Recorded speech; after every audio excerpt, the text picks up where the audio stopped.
order. Can the clerk call the roll, please? I'll call the roll. We'll start with Daisy Castro.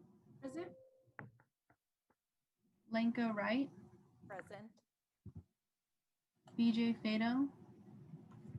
Looks like he's absent. Sylvia Alvarez. Present. Freddie Sidbury. Present. Ramon Martinez. Present. And Adina Cardenas. Present. Thank you. And then we have Teresa, Andrew, and Andrew, BJ, and Jonathan absent at the moment. Oh, there's BJ. Can I call your name? Can you say present? Thank you.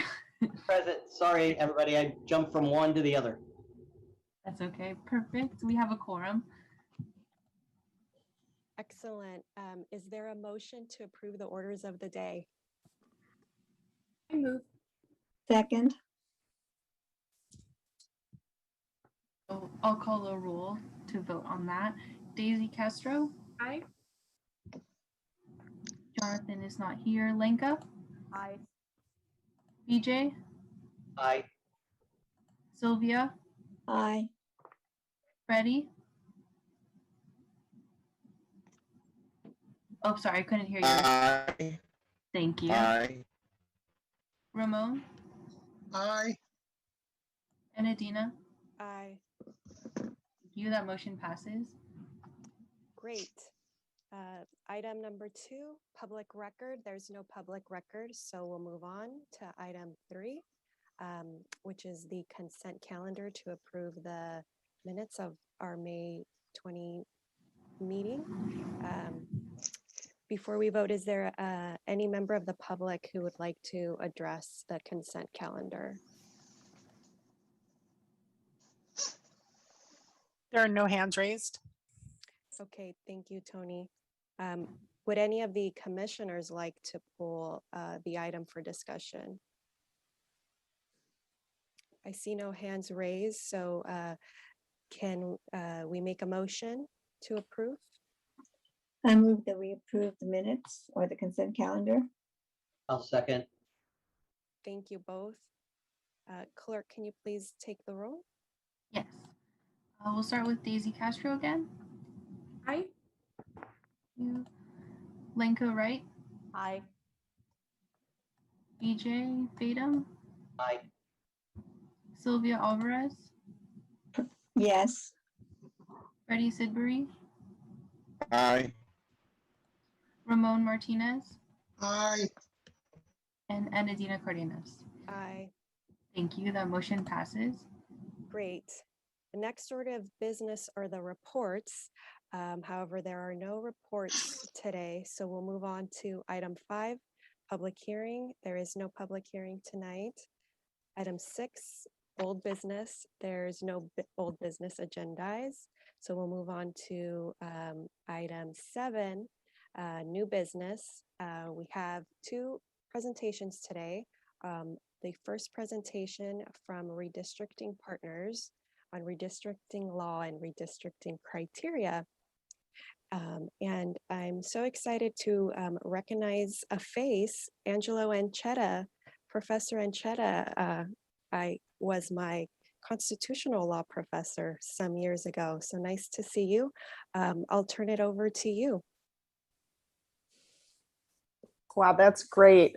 I'll just introduce Professor Anchetta. He's known as many things, so that he can jump into our training. It's wonderful to see you again, commissioners, and my, how quickly a month flies by since the last time that we came together. And we were joined by a couple of people who have been in your shoes as commissioners at the state and the local level, Commissioner Dye and Commissioner Marquez. And we also did a deep dive into communities of interest. What are some definitions around communities of interest? How do we understand the best ways to invite and incorporate communities of interest testimony into the important work that you'll be doing in drawing the maps? And so you also got a bit of exposure to a number of different legal terms and concepts. And rest assured that tonight you will feel much deeper steeped in the meanings behind those words and their application. So Mr. Anchetta is here this evening as someone who has been a practicing lawyer and also a renowned academic. He has been a professor at Santa Clara University School of Law, at NYU, Harvard, UCLA. His areas of expertise focus primarily around voting rights and also around public policy, and in particular, race-conscious public policy, which is very germane to the topic of redistricting, particularly in a place like San Jose. Prior to his time in academia, Mr. Anchetta was also a legal services lawyer. He has experience in the nonprofit sector as well, having been an ED, both in Northern and Southern California, so he knows the state very well. And his expertise when he was in the nonprofit arena of legal services was around immigration and civil rights law.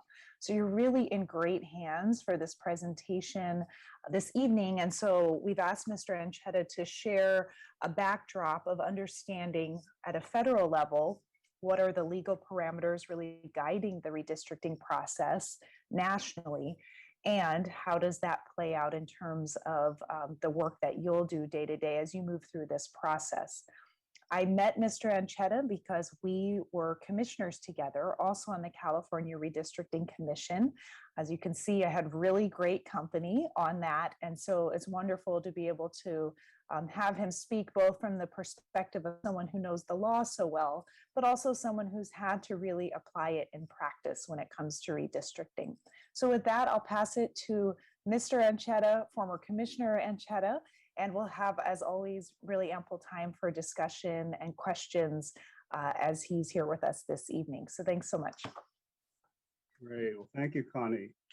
Let me make sure. This is, despite all that Connie said, I may not be the best at getting my screen shared. So let me make sure I can get this on screen first. Okay. Oops.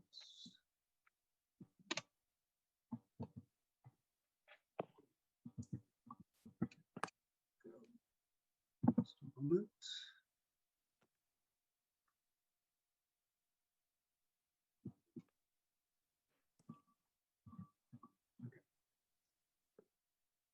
All right. How does that look? Is the all of the slide, or at least most of the slide on screen? It looks great. We can see the whole slide. Okay, great. Okay, very good. Well, good evening, and thank you for having me this evening. I'm going to cover a number of things tonight, but I'm going to focus it primarily on sort of the law of redistricting, and then how those both federal and state and local laws and regulations apply to your redistricting criteria, and where you have some flexibility in terms of how you're applying that criteria. I'm going to leave it to your counsel, your city attorney, to talk about more specific things in terms of the local resolution and as well as the scheduling. But let me just quickly go through just sort of an overview of what I'm going to cover tonight. So I'm going to talk about, again, some of the basic sources of law, primarily federal and state sources of law. That'll include some federal constitutional requirements, a little bit about the Federal Voting Rights Act. We'll look at what are called traditional redistricting criteria. Because you're working with a charter, your own city charter, there are some specific criteria laid out in there, but you can rely to some extent on those sort of general principles of redistricting, as well as what's in the State Fair Maps Act. The Fair Maps Act, much of it doesn't apply to you because you're a charter city, but you can draw some guidance from them, and you can make some decisions on your own if you want to actually follow those guidelines more closely, but that's up to you, given the delivery of the charter itself. We'll talk about some of the choices you might want to face and some options in terms of implementing the criteria. And then hopefully we'll have enough time for some question and answer. And again, I'm not going to cover some of the state requirements for communications, timelines. There's a little bit of uncertainty right now, particularly given the late arrival of the census data for 2020. So again, I'll leave it to your city attorney and local counsel to try to work some of those details through with you. Okay. Okay, so some general sources of law. Again, got some federal constitutional principles, particularly related to population equality among the districts, some guidelines in terms of the uses of race that we have to talk about a little bit.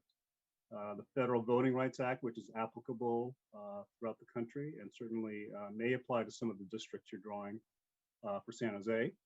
The state law, which is a fairly recent development in terms of laying out criteria for local government. A lot of what's in the state, or rather the city charter tracks what's in the federal, or rather, excuse me, what's in the city charter tracks what's in the California Fair Maps Act, but there are some differences, and we can talk about some of those differences in the Q&A. And again, there was an implementing resolution that was passed a number of months ago. You had some amendments to your charter as well. So again, I'll defer certainly to the city attorney on that, but we'll cover that a little bit in the discussion. Okay, so federal law. So there are two sort of textual sources of law that you need to think about. One is the 14th Amendment, and there's what's known as the Equal Protection Clause in the 14th Amendment. And this is perhaps the most overriding set of requirements that you'll have to think about in terms of the population size of your district. Some of that has been dictated by federal case law. Some of that is made more specific in the charter as well as in state law. There are also some limitations on how you look at race, particularly when you are looking at communities of interest that may be drawn on racial or ethnic grounds. You have to be careful about how you do that. But generally, when you're looking at several criteria or several ways of drawing communities of interest, as long as you're looking at race in tandem with several other factors, you're generally okay. But we'll cover some specifics about that. I did want to mention that the 15th Amendment, which applies to racial discrimination in voting, that applies to you. Presumably, you're not going to intentionally discriminate based on race, but you have to watch out in terms of how you're, again, looking at communities of interest that may be based on race. And there are some prohibitions in the 15th Amendment you have to be aware of. And then the Voting Rights Act, which is similar to some of the prohibitions in the 15th Amendment, but covers both intentional and non-intentional forms of discrimination. So even if you as a redistricting body, the city council, or even the lines themselves, if they are drawn without the intention of being discriminatory, they may still have a discriminatory effect. And that's, again, without any animus toward minority groups, but you have to be careful about how you draw districts. And this is a fairly complicated area of law. I'm going to cover some of the basics tonight, but again, it's something where you might want to think about, again, relying on your city attorney or maybe drawing on some outside counsel if you think it's going to be a little tricky in terms of some of the districts you're going to draw and whether you're complying with the VRA. Okay, and I mentioned one of the major cases here, Thornburg versus Jingles, which we'll cover a little bit tonight. Okay. So population equality. So this is a fundamental requirement under the federal constitution. There's a lot of case law that's evolved since the 1960s. In essence, the reason you have to redistrict every 10 years is that the populations typically shift within a jurisdiction, and you have to make sure that district sizes are equal in terms of population. You do have more leeway because you're redistricting at the local level. If you're talking about, and you're not required to do this, of course, because you're only doing city council districts, but if you're operating with congressional districts, you have to have a much tighter fit among the districts. But when you're dealing with city council or a county or a school board, the districts only have to be substantially equal in size. And typically that means within about 10% deviation, and we'll cover that in a moment, what that actually means mathematically, but you get a fair amount of leeway to have some discrepancies among the districts, and if you can justify them well by, again, either the Voting Rights Act or perhaps some other criteria like communities of interest, then you can have districts that are not perfectly equal, but you should strive, of course, to try to keep them as close as possible to equal size. Okay. One thing that you have to be aware of is that the population basis for looking at how equal the districts are is the total population within the district. It's not a subset like just the citizens or just the voting age citizens or just the voters. You have to look at the total population, that's non-citizens included, and as well as undocumented individuals as well. You're going to get data, ultimately it should come probably, or be available at the local level, probably sometime in September. It's not entirely clear exactly when the Federal Census Bureau is going to transmit it to the statewide database, which is the source for all the redistricting data for the state. But the expectation is that some of that data will be ready to go by mid to late September, maybe early October at the latest. Okay. There are going to be some adjustments to the data that you are required to follow. One of those adjustments is prisoner reallocations. Okay, so under state law, individuals with known addresses in the California correctional system are going to be placed not in the place of incarceration, but in their last known address. Okay, so that data is going to be, you don't have to do that yourselves. That'll be done by the statewide database, and they'll give you the data set that makes those adjustments already. So nothing you have to worry about, but you should just be aware of the fact that that's going to happen as part of the process. Okay, so again, total population and the statewide database will adjust it to make sure that prisoner allocations are completed. Okay. So again, you're allowed some deviation between the districts. It's not something you have to worry about too much because Redistricting Partners has the most recent software, and it's full of all these bells and whistles that you'll learn about. Keeps a running tally of the disparities among the districts and the population size of each district. So nothing you have to really think about. I only listed here simply because there's sort of a formula, or there are a number of different ways of calculating it. Basically, you're looking at what an ideal district size would be. So if you just had the population of San Jose, let's say it's certainly over 1 million at this point. Let's say it's 1.1 million. You're creating 10 districts. Your ideal district, if everything were absolutely equal, is about 110,000. If you had some variation among the districts, you subtract the smallest one from the largest one, and then you make a mathematical calculation, and then you just see what's that deviation equal to between the largest and the smallest. And generally, you're allowed to go up to 10%. If you want to set guidelines that are below 10%, that's fine. That's your prerogative if you want to do that. If you're going to exceed 10%, you need to have a very good justification for that variance. It could be, again, compliance with the Voting Rights Act, or maybe some communities of interest that you need to maintain, that you simply don't want to divide in order to create the districts. But if you're 10% or below, you're generally pretty safe. How low you want to go is a matter of discretion. Okay.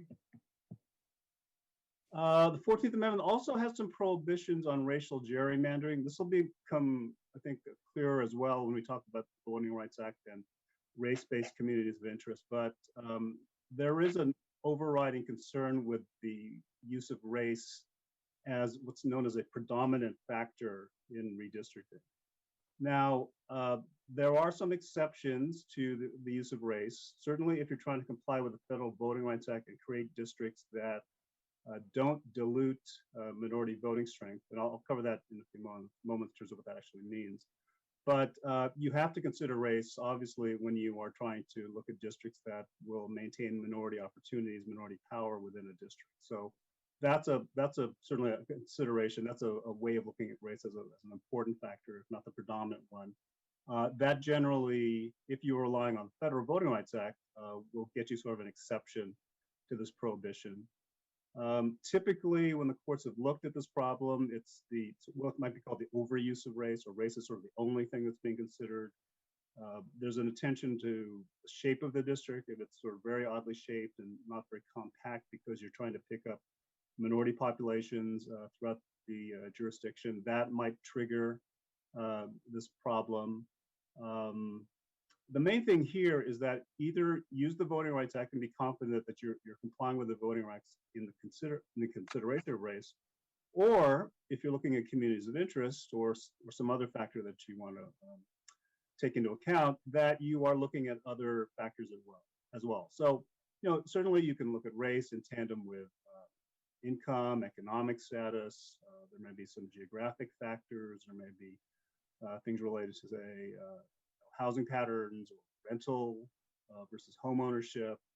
There may be some employers that are concentrated in particular areas that draw on the local population. Those populations have something in common besides race. So you're on pretty safe ground if you're looking at race in tandem with a number of other factors that play into the calculations you're making. Okay, but again, be careful and don't just say, well, here's a Latino district and we're just drawing it because we want to keep Latinos in the same district. Okay? You have to be more careful about how you construct the district and what your justifications are. Okay. 15th Amendment, again, the presumption is that you're not going to do this intentionally, that you're not going to draw lines that are designed to weaken minority voting blocks, but be aware that there is a prohibition in the federal constitution under the 15th Amendment on this intentional discrimination. And that intentional discrimination is also unlawful under the Federal Voting Rights Act. This is an area where I'm just simply going to introduce these terms. You've probably heard of them before if you've been following the redistricting or done a little bit of homework previously. The two major ways that you can cause problem for minority populations are one, packing, which is that when you have a geographically concentrated population of minority citizens, and particularly a voting population, that you basically put them all into one district so that you cannot really exercise a lot of power outside of that single district. Okay.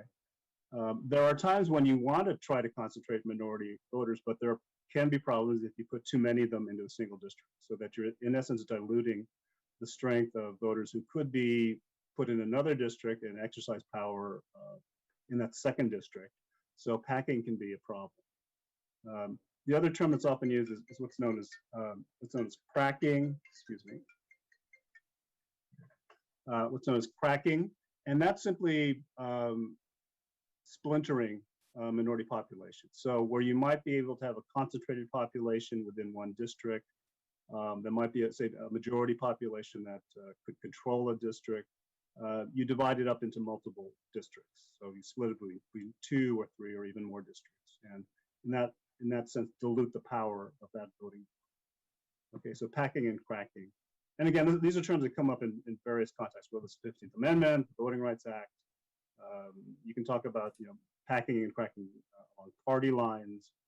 That's not something you're really going to address at the local level, but there are ways of dividing up voting blocks that can cause problems in terms of the law. Okay. Just a graphic here. Again, the top figure, you can see where if you have 2 concentrations of minority voters, that you pack them into a single district, where you might be able to, for example, draw 2 districts that contain those minority populations in the first diagram. And then in the second diagram, you can see that those 2 populations are cracked. They're divided up between 4 districts in this particular example. And they could have been more optimally combined into, say, 2 districts or maybe even 3 districts to create or provide opportunities for minority voting blocks. Oh, and I should mention, I'm not going to cover them in any depth here, but there are some terms you might hear like stacking and tacking. Those are ways of sort of, putting minority populations in areas that may have already large non-minority populations.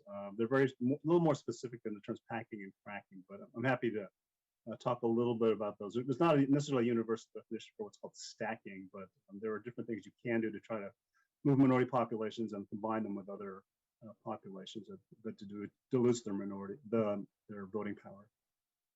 Okay. So Federal Voting Rights Act.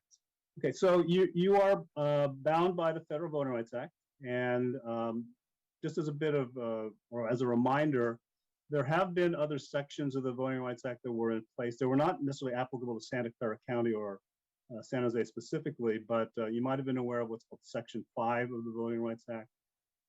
That is no longer operable. It might be operable if there's some restoration legislation in the Congress.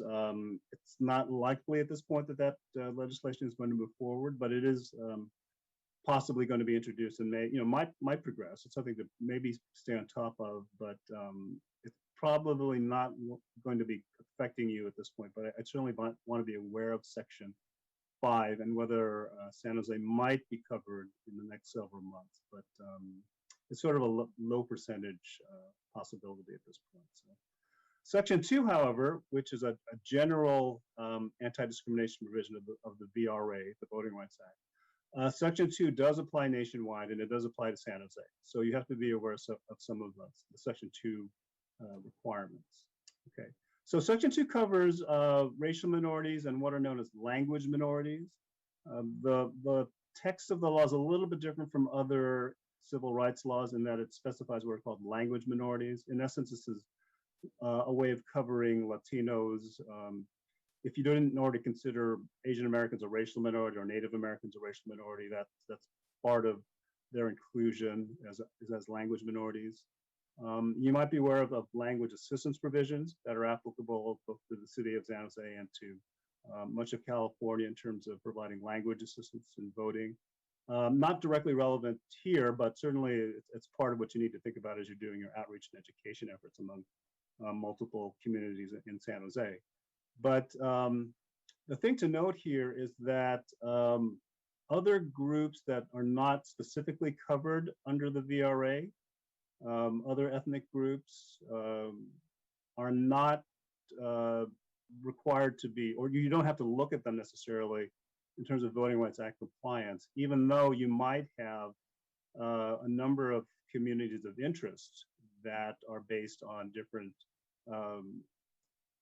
ethnicities or different languages. So for example, you might have a Middle Eastern population or an Arab American population that is concentrated in a particular neighborhood, and that might constitute a population that's worth protecting. It's not specifically covered by the VRA, but you might want to cover it as a neighborhood or a community of interest. Okay, but you need to be aware that when you have the VRA covering a particular group, that triggers a lot of different requirements, and that triggers certain standards that are applicable to what you're doing with your districts. Okay.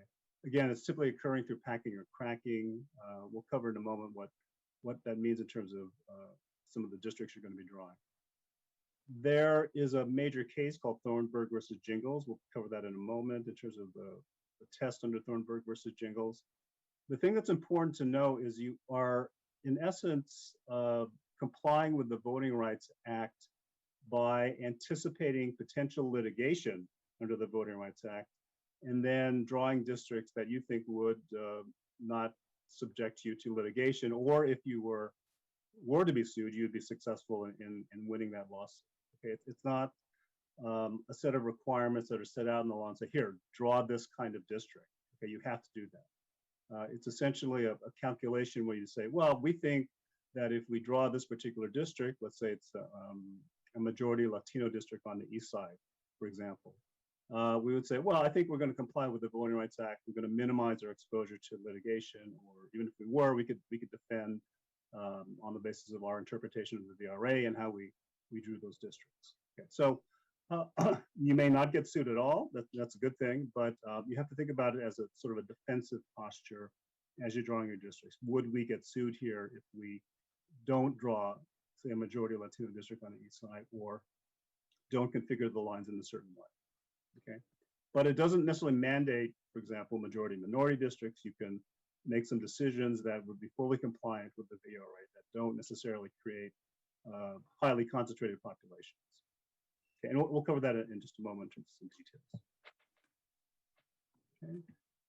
Okay, so Thornburg versus Jingles. This is a case from the mid-'80s, and there is a test under Thornburg versus Jingles. They're called the Jingles factors. And in essence, this is a way of determining whether there is what is called minority vote dilution that has occurred in a jurisdiction. Okay. It's just part of the Jingles or the Thornburg versus Jingles set of requirements, but it's an important one, and it's the one that you have to be attentive to, particularly as you're drawing districts with high concentrations of minority voters. And typically in a city like San Jose, it's going to be the Latino and a number of different Asian subgroups that you're going to have to pay attention to. Okay, so first part of the test. Is the minority group large and geographically compact? And typically that's meant that it is over 50% of the citizen voting age population. Okay. You know, if you go a little bit below 50%, you might have a case for a district under Thornburg versus Jingles. You may have to go higher sometimes than 50%, particularly when you're dealing with an immigrant population, and that's typical with Latinos and with Asian populations. You have to go a little bit above 50%. As an example, when we were drawing state lines 10 years ago, a number of districts that we drew were in the high 50s and low 60s in order to take into account lower citizenship levels and lower turnout levels among Latino populations in Southern California, as an example. Okay, so if you're dealing with a population is just sort of short of 50%, does that mean you don't have to draw a majority district or draw a district that includes that population? That's something you have to be careful about. Okay, so even if it's below 50%, but somewhere in the mid to high 40s, you want to take a look at that very carefully. Okay, and then on the other hand, you have to think about, well, is this a population with a large non-citizen population? How high do we have to go, and do we have to worry about packing? Okay, if we make it too high, if we make it 65%, 70%, are we going to get in trouble by packing too many into one district when we could have split them up among maybe two districts? Okay, so again, this is a general benchmark that you're looking at, the 50% mark, but it's something that you have to certainly look at if the numbers are there. Okay, so parts 2 and 3 of the test are tied in together. So the second factor is, do the minorities vote together typically to support their preferred candidates? Very often that's what's known as a co-ethnic candidate. Doesn't have to be. So it doesn't mean necessarily the Latino's preferred candidate is a Latino candidate. It might be a person of a different ethnicity or race. But that's often the pattern where you see co-ethnic voting for minority groups. Okay. And then the third factor is sort of the opposite of that, which is non-minority voters. This is often called white bloc voting, but it can simply be a combination of voters other than the minority groups that you're looking at. So it's maybe non-Latino voters, but it's often a white voting bloc. So in essence, that voting bloc tends to vote against preferred candidates. So again, it doesn't have to necessarily be the minority co-ethnic candidate. It can be different depending on the circumstances, but there's some polarization of voting. So parts 2 and 3 of the Jingles test are often combined together into what's called racially polarized voting.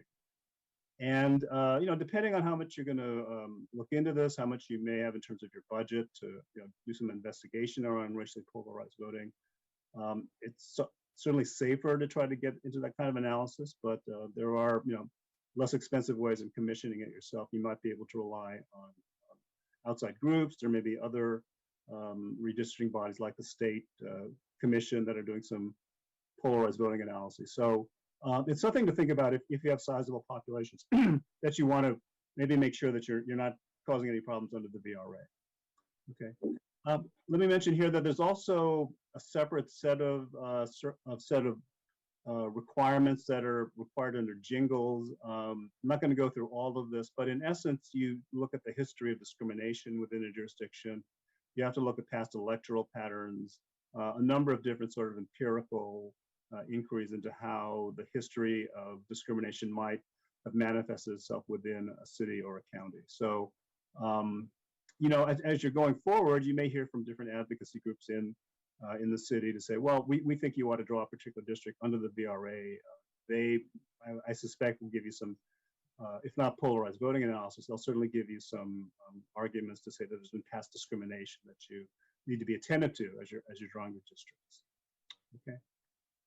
So that's the basic Thornburg versus Jingles test. Okay. So there are some issues you have to think about. You're an advisory commission. I don't know how much your budget is. This can add up a bit if you're trying to do a really thorough job. You're not the one suing. You're trying to decide whether the districts you're drawing are compliant with the law and whether you might get sued. So you have to figure out, well, how much do we have to spend to do this? Can we do this actually? So that's something you'll have to, I would suggest you sort of talk that through in terms of what your budget and resources and time you have to actually put the lines together. But that's something to think about. Whether you want an outside counsel is another question. How you configure your districts. Do you have the possibility of creating what are called influence districts? These are districts that are less than 50%, but it's not a claim that can be based in the Voting Rights Act in terms of a population less than 50%. The Supreme Court has been pretty clear about saying, well, influence districts aren't necessarily mandated, but you have a policy decision to make if you see, well, we could make one majority minority district, or we might, maybe divide this population up among two districts. Something to think about, something to talk to your attorneys about. Again, I'm sure you'll get feedback from various advocacy groups about how, what might be optimal in terms of their positions on creating districts. So something that may come up as an issue. You might look at how communities of interest and neighborhoods are coming in as input for your decision making, and can you look at some districts that may again include populations that aren't specifically covered by the VRA, but are maybe worth combining with minority populations, or might be creating some tension there between groups. This is part of redistricting as you're drawing the lines. How do we pair up or combine groups versus how do we keep some separate because they told us what they don't seem to really belong together in a single district. Okay. Coalition districts, that's another issue that you might have to address. As you are well aware, there are a lot of different ethnic and racial concentrations within the city, but there are a lot of areas where the populations are a bit more dispersed, or they're combined, or there's a lot of overlap in some of the housing patterns. How do you look at combining, say, Latino and Vietnamese populations, where that might be within a single district? Should you use the Voting Rights Act to assume that maybe they might vote in coalition?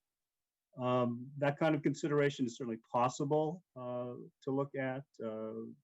It's a challenge, though. It's not, it's a tough set of questions when you're looking at, well, should we draw a majority Latino district here? Should we draw a majority Asian district here? Should we combine them and make a couple of,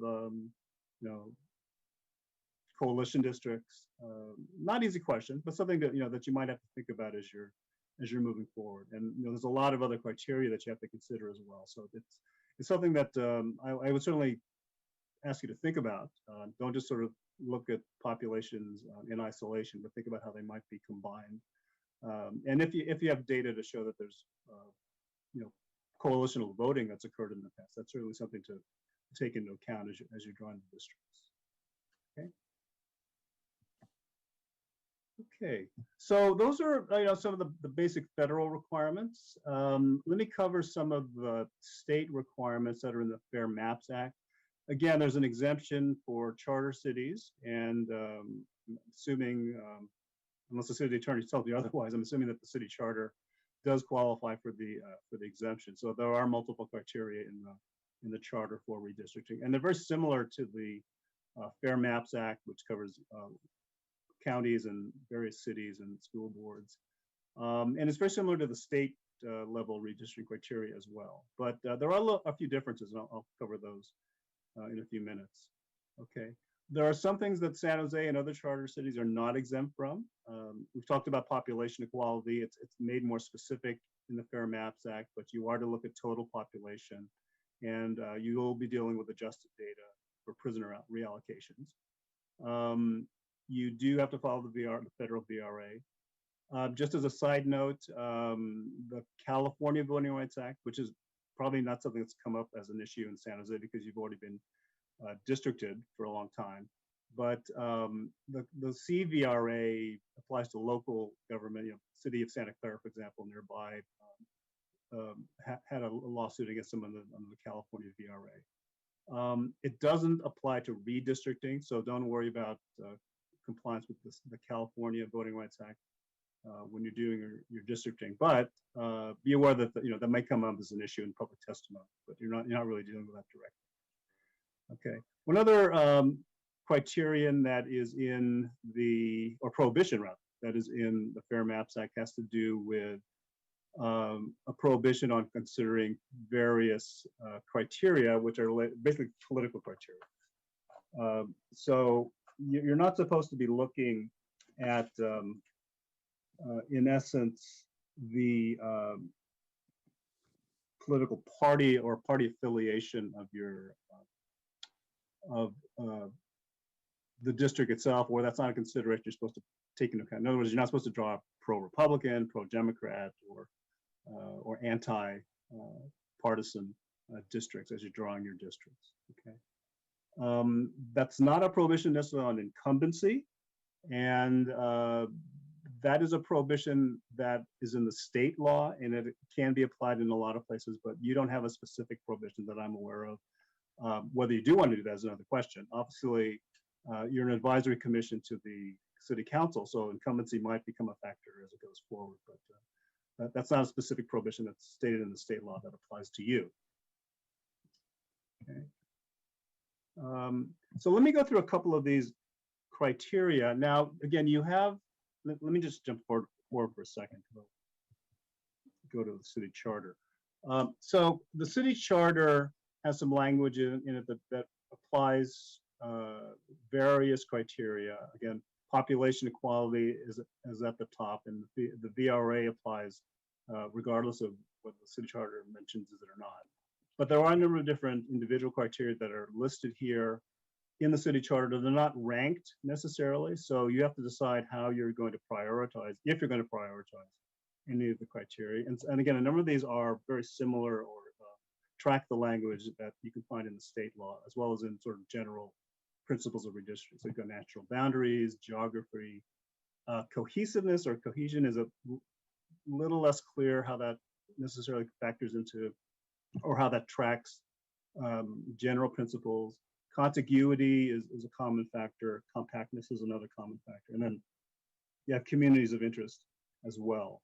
So that's what's in the city charter, but I want to go back again to the state law because it helps you give you a little more guidance in terms of what you can apply. Now, again, you don't have to do it exactly the way the state law does it. It's helpful guidance. The principles pretty much track how a lot of places do redistricting, but I think you have some discretion as an advisory body to interpret it, those criteria as you wish. But there are, again, there's a lot of history involved here. There's a lot of existing law that you can follow if you choose to follow. And I should also mention that in the state redistricting criteria, as well as in the Fair Maps Act, these criteria are ranked in this order. Okay, so if there's a conflict, for example, between making a district contiguous, that is basically, it all kind of doesn't jump around, for lack of a better way of putting it, versus say a community of interest or compactness, let's say, the state law says, well, one of those higher rank criteria will trump the lower rank criteria. You don't have that requirement on you at this point, given how the charter is worded, but you can certainly do that if you want to. And certainly if you're going to do that, you should articulate that as a policy decision, that you're going to actually rank particular criteria in a certain way. Again, you have no discretion or very little discretion in terms of the federal law. You have some discretion about the population district size, and the variation, but you can't escape the federal constitutional requirements. You can't escape the Voting Rights Act. So you have to follow those. And those typically are the top ranked criteria. So you have to follow those first if there are any conflicts. But these later criteria or the other criteria that are available to you, again, you have to make a decision about how you want to prioritize them. And if there are conflicts, how are you going to reconcile those conflicts? Those are some of the tougher decisions you have to make as a redistricting body. How do you resolve the conflicts among different criteria? Okay, so contiguity. In essence, this is a way of just saying, well, the district boundaries are connected. Okay, they don't jump around. I don't know specifically if there's been any recent annexations for the city of San Jose. Sometimes you have to deal with non-contiguous territory. All of a sudden, there's a parcel of land that's not connected directly to the city boundaries, but it's, suddenly you've taken over part of Gilroy, say, as an example. It's a complete hypothetical, but it's part of San Jose, right? So it's not contiguous, but you can obviously put that in part of a district because it's part of the city. Okay, but generally, you don't want your district sort of jumping around in the district boundaries. The points that are part of the lines that connect the district have to be connected. Okay. Maintaining integrity of neighborhoods and local communities of interest. You had a whole session on communities of interest. I'm not going to cover that in any depth. It looks like you've already put out some materials on it, and forms in various languages. That's great. I'm happy to address that if you have any additional questions about it. But generally, communities of interest is a fairly, or as applied, it's a fairly open-ended inquiry, and you look at multiple types of interests that might keep a community or deserve to be respected in terms of keeping a community together. There are, again, there is language within the Fair Maps Act and the state law that prohibits looking at things like incumbency or party. That's not necessarily bound on you, but you can certainly apply that if you so choose. Okay. And again, as I mentioned before, if you're going to rely on race or ethnicity as a basis for a neighborhood or a community of interest, that you are making sure that you're looking at other factors that justify creating a district that maintains that particular community. Okay. I should also note that neighborhoods is not in the city charter, but it's often how folks think about their local communities. They sort of say, well, my neighborhood is this, or this is Alum Rock, or this is the East Side. So it's a commonly used term that they might use. It's not necessarily a community of interest that they think about. They think of themselves as within a neighborhood. Okay. So that may be some overlap there in terms of how people give you input. Okay, but it's not specifically mentioned as a criterion under the charter. Okay, natural boundaries, street lines. Obviously, you're not going to, you're not going into Morgan Hill, or you're not going into Santa Clara. You are limited to the boundaries of the city of San Jose. There are going to be some lines that come up. Major freeways are going to divide areas. Rivers, the Guadalupe River, for example, that can be a boundary that could separate districts, not necessarily, but that's an example of a natural boundary that you might want to respect. Compactness. So compactness, there is language in the state law as well as the Fair Maps Act, and I've quoted it here. So in a manner that nearby areas of population are not bypassed. In other words, you try to keep closer populations within an area, not sort of jump over or try to stretch out to pick up more distant populations. I'll defer to redistricting partners in terms of how that works within the software, but there are mathematical formulas that are often used in software packages. A lot of times you just have to look at the district, right? You look and say, well, that's sort of a finger here that's kind of going out past where we might expect it to normally go, and maybe we could keep it tighter within the district to just sort of keep it not so far out. But a lot of that is just it's not as precise as a mathematical formula would suggest, but it's something that people pay attention to, and there's sort of a natural tendency, and that's sort of the bottom bullet point here, which is that particularly when they're dealing with the public and in your own sort of analysis or sort of eyeballing of districts, there's sort of this aesthetic approach, which is say, well, wouldn't it be nice if we had a nice square district, right? Or if we could just keep the lines all nice and tight and not stretch out too far and make it much more compact. Okay. One thing you need to think about is how much does that compactness become a priority for you? Within the state law and within the Fair Maps Act, it is a lower ranking criterion, but you have some discretion here to elevate it if you want to. But I only bring it to your attention that a lot of times when you're talking with the public, they really elevate compactness to a very high level, because it's just sort of how nice do the maps look, okay? Even though there might be a lot of reasons for not having perfectly compact districts, including population equality and BRA compliance. Okay. Again, we've covered some elements of the charter. Cohesiveness, that's not a commonly used one. Sometimes you see language in other states dealing with political cohesiveness and maybe competitiveness. That may be something you have to sort of look at maybe previous commissions or committees and how they've looked at that term, look at city council. That may refer to, again, communities of interest in terms of how they vote cohesively, or it might refer to VRA compliance. That's something you need to think about. Geography, that's a very broad term, but that can refer to natural boundaries. Yeah, it depends how narrowly you want to circumscribe the term geography in terms of limiting what you have to do. Okay. Communities of interest, again, you've covered it fairly thoroughly in past sessions, so I won't go into that. Okay. There is some language in the city council resolution. Again, the city attorney can go into more specifics. There were sort of multiple resolutions that were passed a couple months ago. So there were specific references to protecting minority groups. Again, this language tends to track the test under the jingles factors. Again, I've talked about things like stacking, cracking, and packing. Those are commonly used terms to for vote dilution and dividing up or over concentrating communities of color. So those are some things you'll naturally have to think about as you're thinking about VRA compliance and communities of interest. Okay. And just a couple suggestions here. And again, you have a lot of discretion as a committee here to look at the criteria. But as I've mentioned before, do you want to develop some rankings for those criteria? Again, you've got some precedents at the state level and under the Fair Maps Act.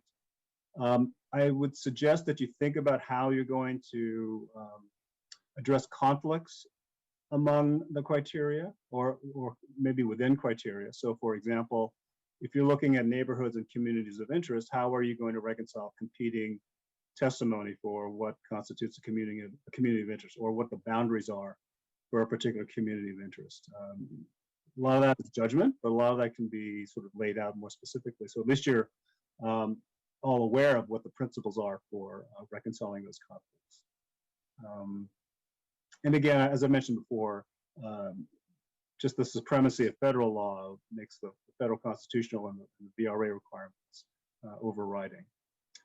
Another thing to think about is as you're gathering more data, and I think you're ahead of the curve right now in terms of doing communities of interest inquiries and getting public input before you get the census data. And you don't need census data, or at least 2020 census data, to maybe do a little bit of mapping if you want to try to put some of the data that you get from the public onto some maps to maybe think about how you're looking at neighborhoods and communities of interest as building blocks for the districts or for maintaining particular populations within districts. The summer is a good time to actually try to get a lot of the data together, and even before you get the official census data, try to do a little bit of mapping, and that gives you a chance to actually get some more feedback from the public. A lot of times the public it's a bit of an abstract exercise until you actually draw something on a map, and if you can get a little bit of work done prior to the census data coming in, you might be able to get some good input from the public there. And one thing, again, that's really important is you need to articulate whenever you set a policy or are establishing guidelines for how you're going to do your work, or how are you going to take in information and how you're going to weight that information, that you make that very clear, and that you make it clear to the public that that's what you're doing. Okay, that that if you're going to rank the criteria, that the public is aware of that, or if you're going to say, well, we're going to weigh a certain amount of testimony more than we might say in individuals, that's something that the public would be aware of. Okay, so the openness of the policy of the policy making and the drafts that you put together makes a big difference, and you certainly get a lot more public buy-in if you are transparent about your process and that you are very clear about the criteria and how you're applying the criteria to your mapping. Okay. And that's it for my formal presentation. So I'm happy to take questions or offer clarifications of the presentation.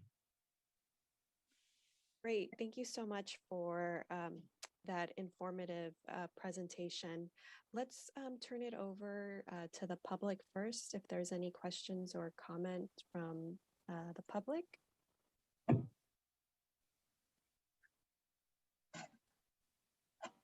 Paul Soto.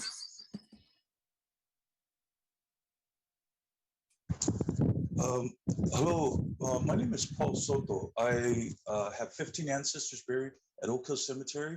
I was born in this city, and my family suffered under the policies of redlining in Sasipuedes in the 1930s, 40s, and 50s. And so when we talk about redlining, we have to talk about the associated sociological and economic and political impotency that those systems created. Because you can't talk about redlining without talking about the fact that my mother was beaten savagely by a white teacher in Elm Rock School District for speaking Spanish. That is directly connected to redlining, because Martin Luther King gave a speech at Stanford University in April 3rd, 1968. It's called The Two Americas. And in it, he stated, if a person says that I am not good enough to work with him, if a person says that I am not good enough to live next door to him, if a person says that I'm not good enough to eat at the same lunch counter as him, he is saying consciously or subconsciously that I do not deserve to exist. This is genocide. That's the definition of it. As a city, as a collective, we really have to get comfortable with talking about race and confronting the people that have profited from that over generations at my expense. I don't have generational wealth to receive from my ancestors because of those policies.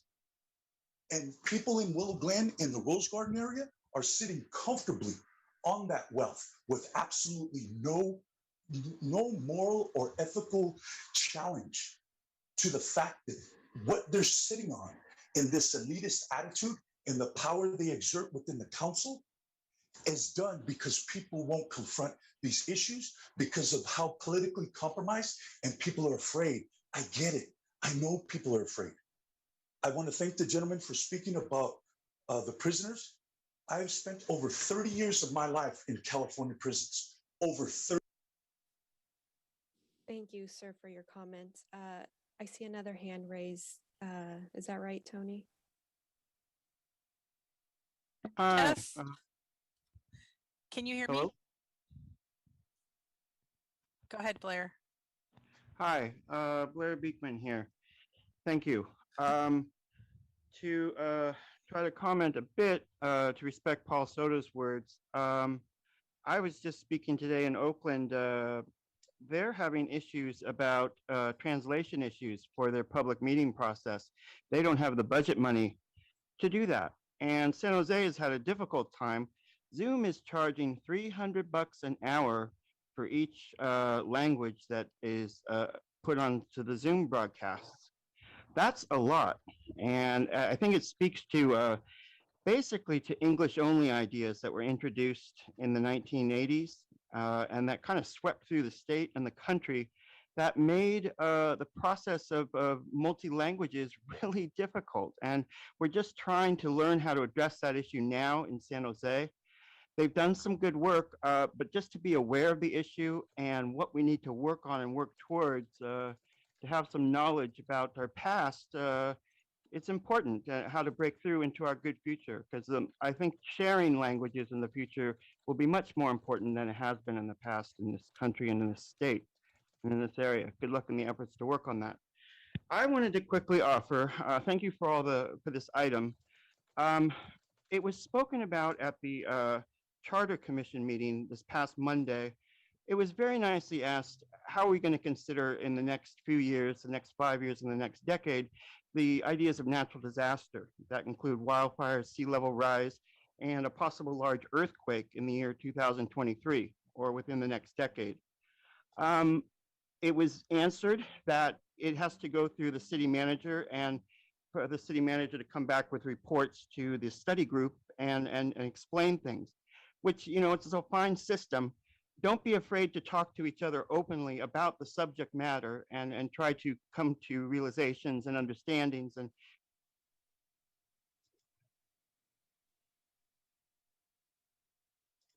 think that was the last speaker with a hand up.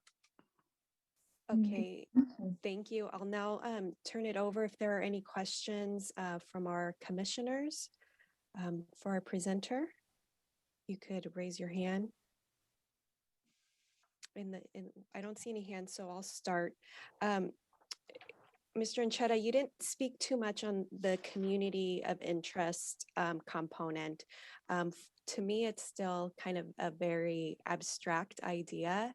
And I was wondering if you might be able to offer either examples or certain factors that we might consider as we try to, I guess, define this or see these groups.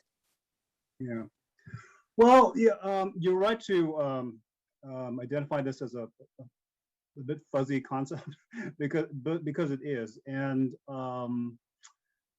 typically it's left fairly open-ended, at least in terms of gathering input from the public, because there's a concern among redistricting bodies, whether advisory or otherwise, that if you limit it too much, you may censor certain types of data that might be useful to you in terms of line drawing. At the same time, you end up with a lot of raw data that you think, well, how do we order this, or how do we articulate whether some are more important than others, and what are the criteria? So let me offer some examples, but it's something I think as a body ought to talk through a little bit, because again, you can narrow it if you want to. I would caution you against narrowing it too much, because again, you can lose some important commentary. But at the same time, you can, if you at least give guidance to the public on what might be inappropriate information or public input, that you can save yourselves and people a lot of time and a lot of getting a lot of data that's not that helpful. So let me give an example of stuff that might not be that helpful to you. Okay, so you're the city of San Jose, or you're drawing for the city of San Jose. A lot of times people forget that they're within a particular jurisdiction and that they have to articulate communities of interest that fall within the boundaries of a particular jurisdiction, right? Or that you're drawing districts that can only be a certain size, because you're not going to draw, you're not drawing 5 districts, you're not drawing 20 districts, you're going to be drawing 10 districts, right? So you have to make sure that the public is aware of the fact that a community of interest needs to fit within a particular set of guidelines in terms of just the geography. So, here's how big a district will have to be. So if you articulate a really broad community of interest, let's say you need to protect the Latino community in San Jose. Okay, that's a legitimate basis for a community of interest, but it doesn't help you in terms of, well, can you give us a little bit more than that? Because if it's just the Latino community of interest in San Jose, well, that's pretty big, right? And how does that help us draw particular lines, or can you be more specific about boundaries, or can you get more granular about where those lines could be drawn? Okay. Now, there are some things that are, maybe a little more specific. So, for example, one example I've given in other contexts is an airport. Okay, so people who live, near an airport may have particular concerns that they have in common. Okay, noise abatement, traffic patterns, development. Certain kinds of businesses that are surrounding an airport, for example. There may be a high percentage of renters that live near an airport, or the housing values tend to be lower. Okay, so there's a geographic point, an airport, which is a transportation hub, which the people around it have something in common. Now, depending on where that airport happens to, San Jose's airport is pretty close to downtown, so there's a lot of people who live near that airport.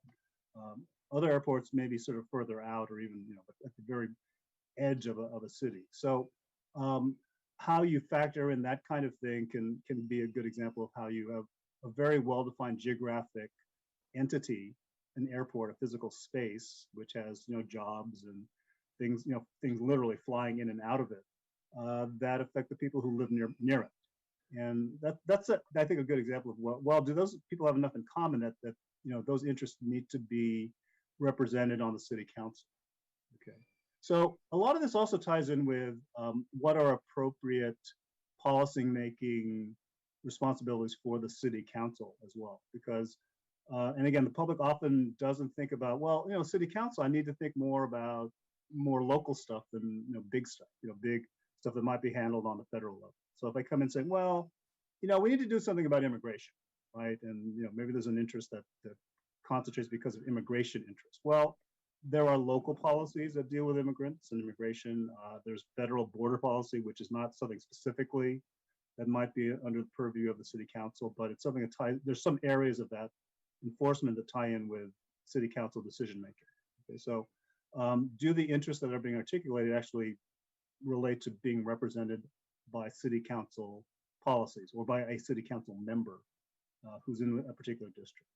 Okay, so it's a little bit of a balancing act, just to get back to the basic point, which is that communities of interest typically are left open-ended.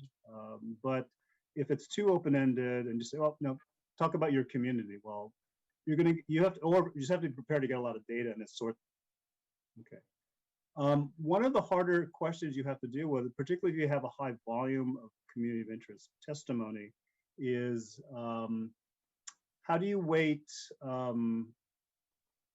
individual testimony versus what might be mobilized testimony? So for example, you get some neighborhood activists who create a form letter, and you get a whole bunch of letters, like, oh, it's 1,000 letters we just got from that neighborhood. You don't want to zero that, but you don't want to say that's 1,000 times more important than one person who gave us a really good, thoughtful response. And it wasn't a form letter. It was something that they actually articulated why they thought it was important. So one of the hard things we had to deal with, and we didn't necessarily do that good of a job at the state level 10 years ago, was trying to figure out how do we sort out all of this information that we get, and how do we prioritize some types of information versus others. You may not get a lot of testimony from some parts of the city. That's also a reality too. And you have to do more. You might have to do more outreach to those sections of the city. Others, you might get, wow, we got a lot of stuff coming in, and then say, oh, well, somebody says draw the line here, and a bunch of other people say draw the line there. That's where you have to exercise some judgment and actually decide, well, we got to make some choices here. Let's do it this way. Some people will be happy, some may not be happy. But as a it's a long answer to it, which is a rather big topic, which is how do you sort of narrow it down, or how do you establish criteria? And my general suggestion is be careful about limiting it too much, but be aware that you can give guidelines to the public that will be helpful to your data gathering, so it's manageable. Okay, thank you. I don't see any hands raised, so I will just give another big thank you to Angelo and Chetta for speaking to us this evening. And I will turn it over to the city clerk, who will speak to us on the next new business item to discuss communities of interest, public hearings and outreach. Hi, good afternoon. Good evening. This is Tony Tabor, City Clerk. I'm on my desktop computer. It does not have a camera, so I apologize that I am not on camera with you tonight. What I wanted to talk about just sort of briefly is we have the communities of public interest public hearings beginning in August. So we have those scheduled. They're on the website. I'm going to share the screen and show you the website in just a minute. We're preparing notices you know what, it's easier for me to just show you.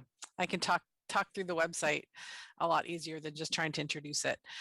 So on our Redistricting 2020 website, we have the normal information you saw before, which is a link to the agendas. We've added the roster. Even though the roster was available, you did have to click over to the Boards and Commissions portal to get to it. And since we've had a lot of requests for the names of the Redistricting Commission, we added the roster here. I wanted to note that the District 4 member did resign a couple weeks ago. I think it was actually last week. And the council member for District 4 has been notified and is beginning to look at the current applications on file and maybe opening a recruitment for District 4.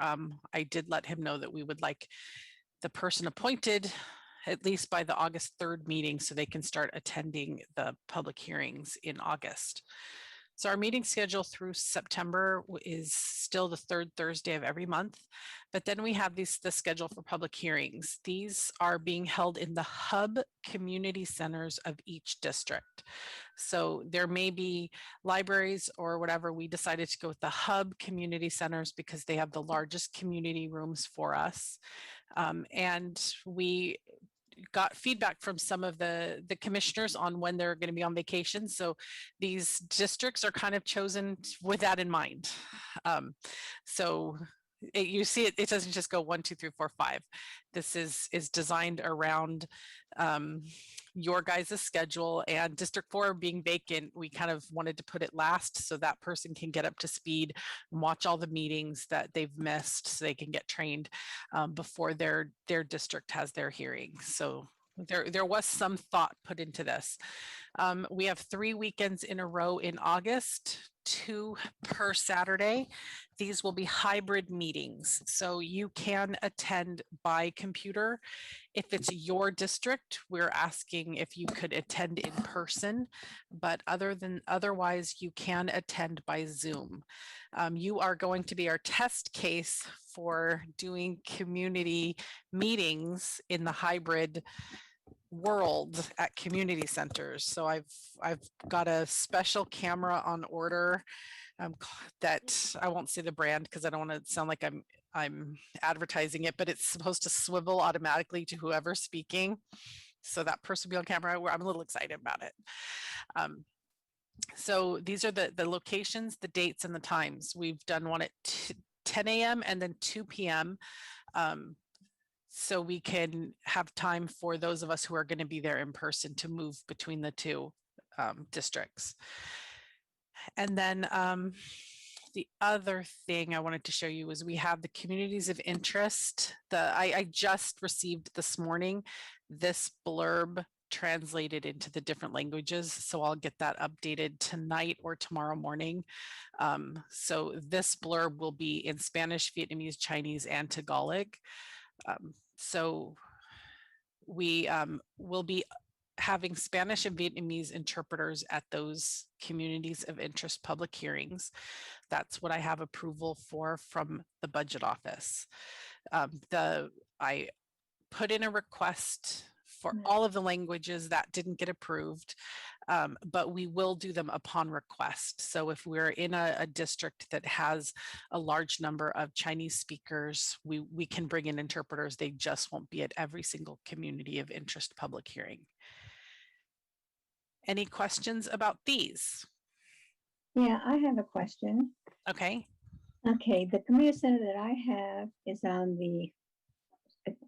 it's a fair amount of distance from where the community that our Spanish speaking community they live by the freeway. My concern would be transportation for them in terms of them actually being able to get over there and be able to present. What district are you in? I'm in District 8. District 8. Yeah. Okay, let me look into that. It's possible we could move it from Evergreen. We haven't done the formal notices. I picked Evergreen because it's the hub community center. Well, I have a suggestion. Okay. There's a junior high that's called Leyva Middle School. They have a very good, they have a very good large gym, and if we have to be outdoors, they have a great big plaza. And it's centered for those families that can actually either walk or or can drive, but it's not it's more and there's a lot of parking, so it would encourage the communities that would be Spanish speaking or that would be our families that are economically very challenged to be able to participate. Okay, let me huddle with the attorney's office on things. I know when we're using a non-city facility, we have to get facility agreements in place with the school district. It's not like we haven't done that before, but I have a couple of ideas. I just don't want to express them here in case we can't do them. But thank you for pointing that out to me. Okay. Are there any other issues you guys see with your districts? That's very helpful to have or to know. Lenka? Yeah, hi, Tony. And this is not an issue. It was more a question regarding the public hearings, which will be 2-hour-long hearings, and wanted to get a better sense of what the format would be for them, if that's been determined at this time.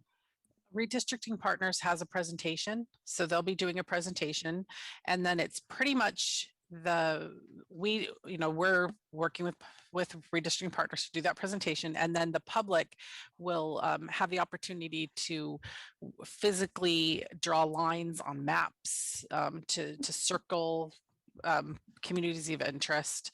So it's not just going up and speaking. They'll be able to actually do stuff, and we haven't been trained in it yet. So I don't know. I can't exactly give you how it will look, but I'm kind of excited. I will be at all of these in person. Megan, I think we'll be at all of them in person. You'll notice there's a break between August 21st and September 11th. That was to give you guys a couple weekends to do fun things in the summer.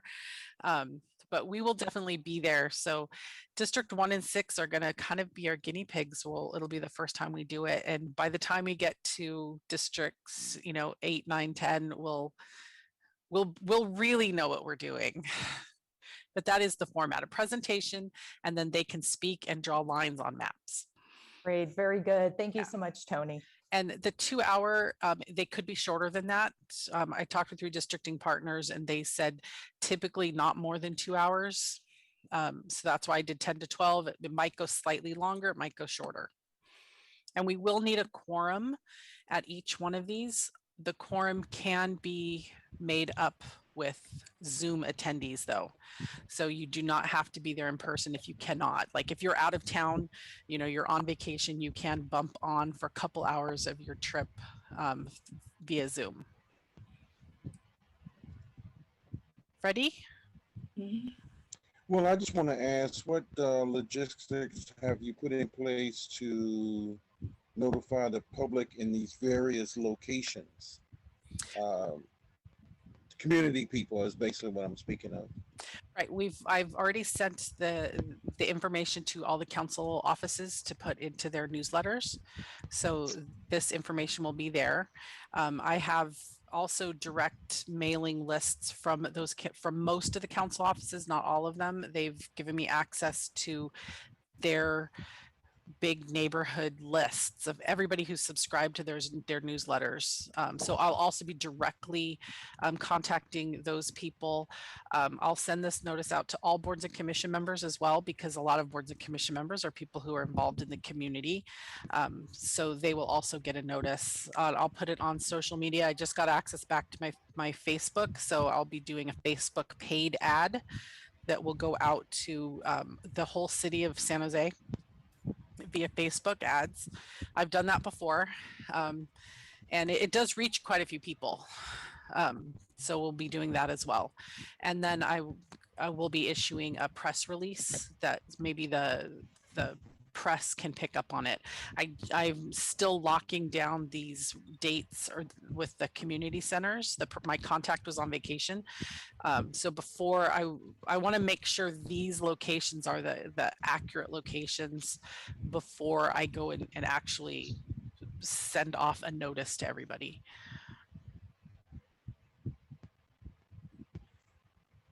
And there's some type, do you think we need security in place or no? We don't typically but that's something I could talk with the police department about if they feel, because we work with the police department when we need security for meetings. So I can talk with them because they provide security for our city council meetings and our civil service commission meetings. Okay, that was my 2. Thank you. Thank you. Ramon? If the Mexican Heritage Plaza is in District 5, it just comes to my mind that there's a lot more public transportation grid coming around that plaza. The Mayfair is in kind of in a neighborhood area that you kind of have to go into, and in case there's any issues for people getting there. Okay. I'll take that into consideration as well. I'll look into that. Thank you. And then I have a public speaker for you today. Nick Kuwata is here.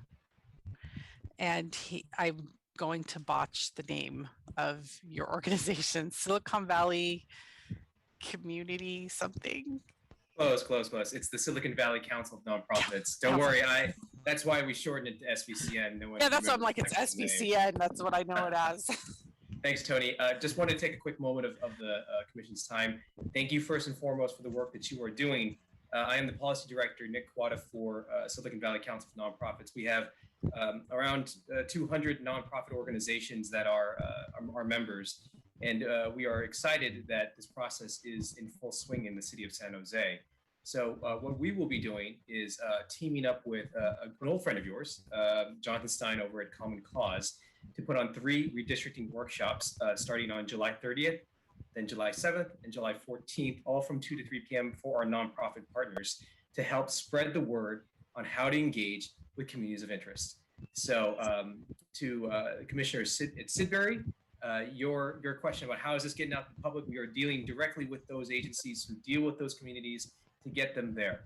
So we will be sharing all of the details on what you all are doing, sharing the public hearing dates, as well as the locations. Now, I will have a request that on the 14th, we are going to have a Redistricting 301, which will cover concrete details at the county level, the city of San Jose level, and the city of Sunnyvale.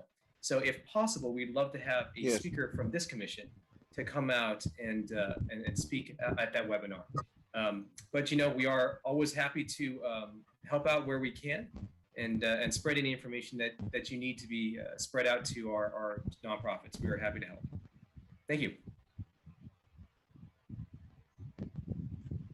Thank you, Nick. Can you give us those dates again for those meetings? Absolutely. June 30th, July 7th, and July 14th, all from 2 to 3 p.m. And I'll be happy to share the registration link with Tony so that you all can monitor the event if you'd like. But I have a strong feeling you are all going to be experts based on Professor Anchetta's review today and the other meetings that I've seen in the past. So it might be a little boring to you all, but we are going to educate our CBOs so they can be your foot soldiers on the ground. And which of those meetings was the one that you're inviting us to speak at? July 14th. Okay. Okay, great. Thank you, Nick. Thank you. All right. Is there any member of the public who would like to speak on these recent items on the community of interest public hearings calendar, or our speaker, Nick? Yeah, Paul Soto's the first on the list. Thank you. I just signed up for both of them about 2 hours ago and look forward to them, Nick. And thank you for the work that you're doing in creating the space where people in the community can gather and talk about these issues. As far as this council is concerned, I can't overemphasize the importance of your responsibility to rectify that which is done. These are crimes against humanity. Jewish people don't get called out on them talking about their historical injustices that have happened to them. Neither do the Negros. And I affirm them. Some of my best teachers are Baldwin, Ta-Nehisi Coates, Malcolm X, Stokely, Fred Hampton. I mean, these are people that challenge the authority structures. They lost their lives in doing it. But it is on their shoulders that I stand. Why? Is because they had the manhood and the fortitude and the integrity to challenge and tell the truth about what has really happened without fear. And so a lot of the policies that have prisons, the reason why the gentleman talked about prisons is because rural communities were counting the people in the prisons as citizens of that city and exploiting them. Because slavery is still legal in the United States. Slavery is still legal in the United States. So when you had people that were counting the numbers of people that were in the prisons, they were profiting from a slave system, one that I was held in for over 30 years. And so when you hear my voice and you hear the angst and you hear the generational, offense as to what has happened to me, because I'm a California Mission native as well. I apologize if it comes across too strong. I'm trying the best that I can. Okay, the next speaker is Blair Beekman. Hi, thank you. It's nice that Paul Soto is back around. I think he offers some interesting points of view. Thank you. For myself, for this issue, I think it was at this redistricting public meeting, at your last meeting, you were talking about the subcommittee process. And I think Tony Tabor described, that subcommittees in San Jose usually work where they try to be nimble and offer kind of a think tank, mentality. So they're not really conducive to working with the public and being open to the public. And it got me thinking that, it's important that I think in the future, we do try to work towards that in San Jose for the subcommittee process, and that there can be ways that you can still be nimble and come up with meetings really quickly, and at the same time, find ways to invite the everyday public. I think the openness and transparency ideas for our future community, that redistricting helps address, they're incredibly important. And I think we're going to be heading in an important direction in our future on open public policy, accountability. It's all part of I think, a program that's developing that is, there's a whole bunch of California state legal precedents and guidelines and examples that have recently gone through, legal examples and legal precedents with the help of the state of California that, we're setting a course to kind of get out of the era of 9/11 and war and work towards democracy and sustainability and peace. It's democracy that works towards sustainability and peace. So I think in the future, we're going to be working towards how can the subcommittee offer a bit of public input and purpose and just an all around shared community process. I think we're working towards that more and more. Good luck in how you can address that issue at this time. Okay, that was our final speaker on this item. Okay, thank you, Tony. Are there any questions or comments from our commissioners on this item? Seeing no hands, we'll move on to item 8, public comment. This is the time for the public to comment on any items that are not on the agenda. The Brown Act does prohibit the commission from discussing any item that is not agendized, but nevertheless, we welcome the public's comments. Each speaker will be given 2 minutes. Clerk, do we have any public speakers? Yes, we have 2 hands up. Paul Soto. Thank you. This is from a book called Aslan, written by Stan Steiner and Luis Valdez. For nearly the dignity of the farm worker, for nearly all people, there is a theme that is more important than money. It is a theme called dignity or self-respect or honor.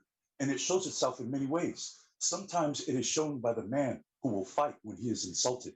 We are farm workers who have been insulted. We have seen ourselves treated like cattle. We have seen how they have taken the work of our hands and bodies and made themselves rich while we are left with empty hands between the earth and the sky. We have seen our children treated as inferiors in the schools. We have seen in the face of the cop our inequality before the law. We have known what it is like to be less respected, to be unwanted, to live in a world which did not belong to us. Our color or our language or our job have kept us apart. And the people who are profiting from our separateness are determined to keep it that way. It is a fact that in San Francisco, the growers associations keep an office full of people busy writing propaganda about how farm workers are all winos, bums, incompetents. There is money in the advancement of these lives. We who are picking the grapes and the peaches and the tomatoes, which are the lifeblood of California, are soon going to share in the richness we have made. The little fights against the little grower and contractor that you read about today are only the beginning. The dignity of the farm worker shows itself in many ways. This year and in the years to come, it will be shown by the man who will fight when he is insulted. And that's what I bring here to the centers of power. I don't see the clock. How much time? Sorry. I just, forget it. Sorry. That's all. Thank you.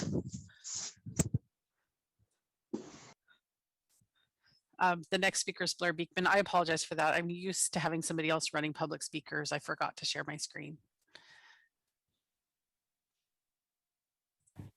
Hi, thank you. Thanks for the words of Paul Soto. I guess for myself, just a reminder that we're at a time in this country, and we have been actually before COVID-19. I think we were really trying to apologize for the era of 9/11, and there was a whole bunch of new practices coming in this country that was trying to address sustainability and peace through better democratic practices, through human rights ideas, and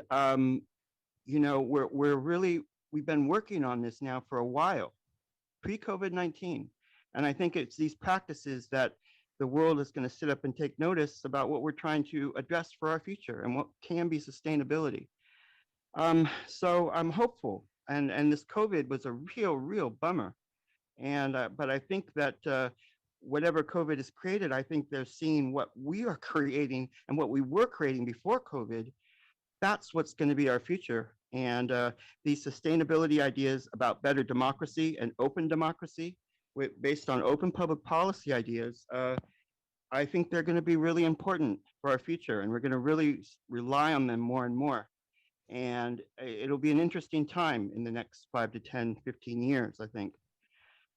So I just wanted to remind yourselves of what could be in our future, and good luck in the work that you do, and it is our regular practices and how to define it in good terms. Thank you.